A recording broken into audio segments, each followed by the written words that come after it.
Every truck owner knows that you have to have a solid toolbox in the back in order to get the most out of your truck. So we're going to talk about WeatherGuard's new truck boxes today and show you some tips and tricks on how to get the most out of your truck boxes.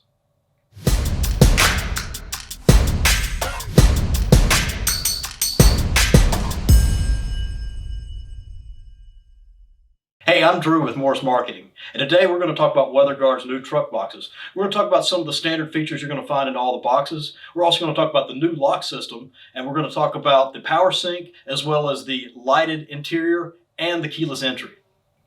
So we've got WeatherGuard's new truck boxes. So in the aluminum boxes, several changes have been made. One thing you'll notice is the lids have been completely redesigned. It's more stealth, and it's going to give a better appearance on the back of your pickup.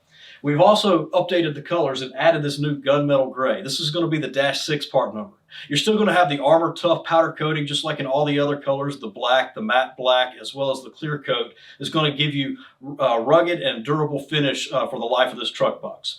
Other things have been updated. The badging as well as the tie-down points have also been updated to give a better appearance. And the entire thing, the locking systems, the locks, everything have been updated. And we're going to talk a little bit more about the lock systems and show you how to key those.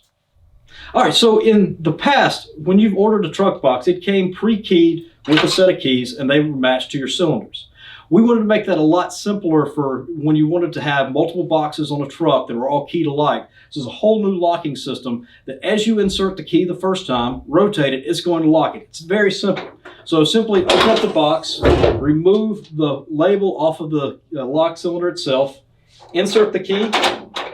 Once you insert it, you're going to turn it, it's going to click, rotate it back, and then the box is now keyed. It's that simple. So now the box is in its unlocked position.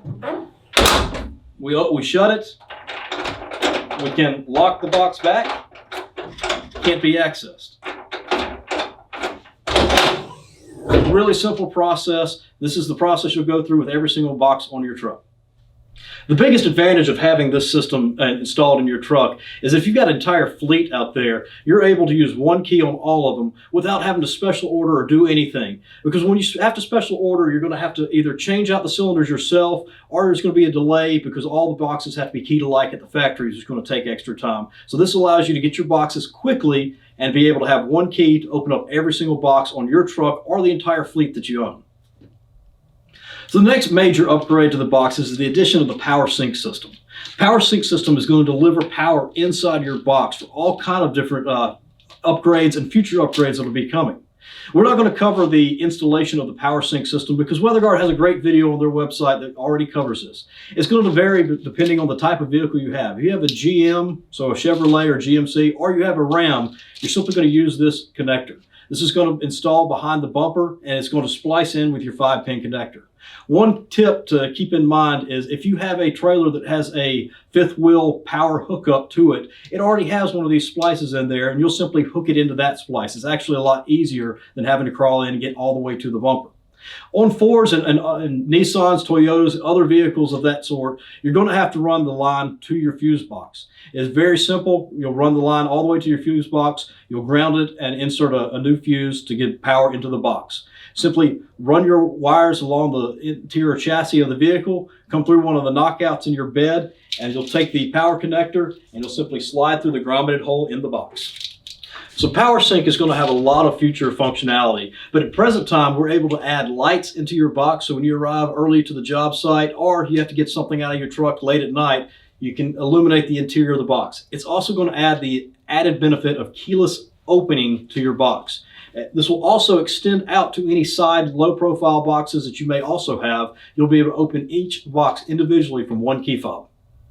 So the first accessory we're going to cover with this box is going to be the light bar. The light bar is a very simple process to install. One of the key benefits of this light bar is it's not going to drain your battery because there is a proximity sensor that we're going to install here shortly that as the lid is closed, it's not going to pick up. But once we open that box, that's when we'll get our light to the box. So let's take a look at how to install it. First thing we're going to do is take the light bar, line it up to where it's going to go in the box, and figure out which screws we're going to remove. So we're going to remove this one, and we're going to remove this one.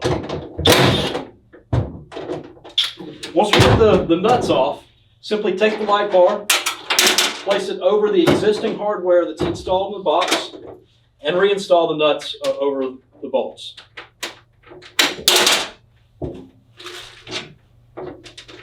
Now that you've got the light bar secured, take the wiring harness and feed it back behind the shock through this bracket that protects the shock. Then take your proximity sensor. Take special attention to ensure that you're going to install it correctly, because it can be installed in multiple directions. It has two lips here on the bottom that are going to come up and go underneath this bracket. Line up the holes, and then take your impact and your fasteners that come provided and secure the wiring harness to the box. Take your actuator and place it on the table, lining up the 3 screw holes. Take your 3 provided fasteners and get them started into the plastic. Once they're started, secure them.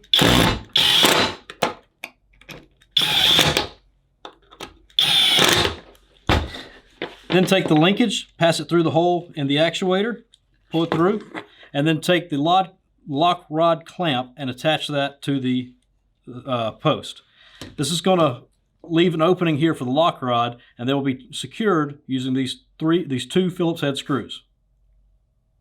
Now with your actuator fully assembled, you're going to install it inside the box. Check inside the lip here. Those should be 2 pre-drilled holes in the box. Simply take this plate and we're going to line it up over the plate. It may be easy to take off the clamp while we do this because it may fall off in assembly. Take 2 fasteners that are provided, insert them into the pre-drilled holes and secure the lock actuator.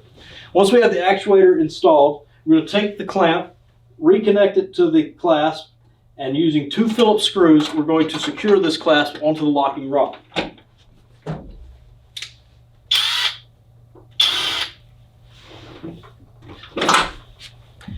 Remove the plastic guard and the lock guard.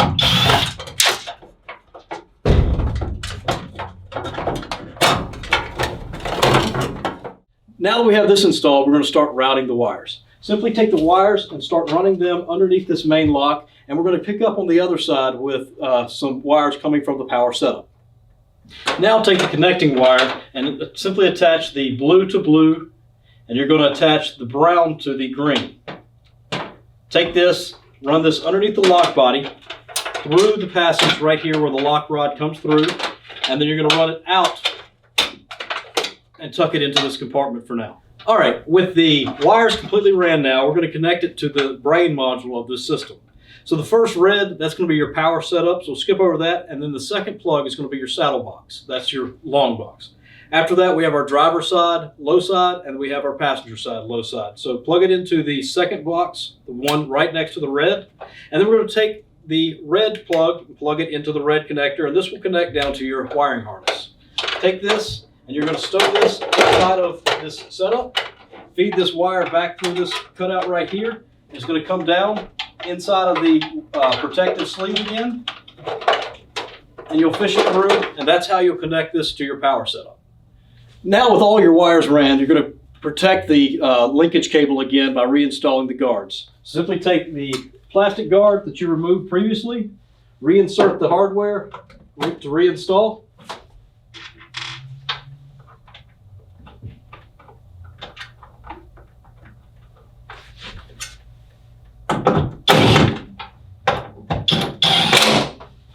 And then take your lock cover and you're going to reinstall this to protect the locking system.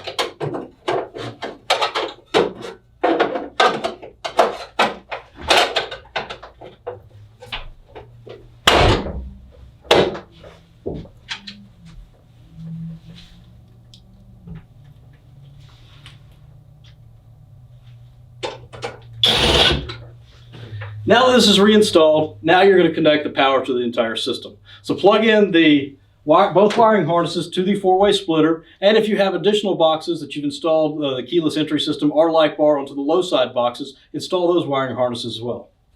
All right, now that we've got power into the box, you see the light bars lit up as well as we have power here to our opening unit. We're going to take the opening unit, we're simply going to press on the back side, there's a program button. Press it 3 times, 1, 2, 3. You see a light on the inside that comes on, and now it's in programming mode. Take the remote, press any button, and now the system's set up. So let's give it a try. As we close the box, you see the proximity sensor moves away from the light bar, causing the light to go off so you're not draining your battery. Close the box, simply just press the button, the box opens. This way you don't have to go fumbling around trying to find the keys, get the key in when you're cold, you got gloves on, simply press the saddle box button, it actuates, and you're in your box. Thank you for joining us. I'm glad you got to stay through to the end of this. I know it was a little bit of a long video, but if you got any comments, any questions, put them down in the comments, like, comment, subscribe, and we'll be more than happy to get back to you, let you know of anything that we may have left out, and appreciate your time. Thank you.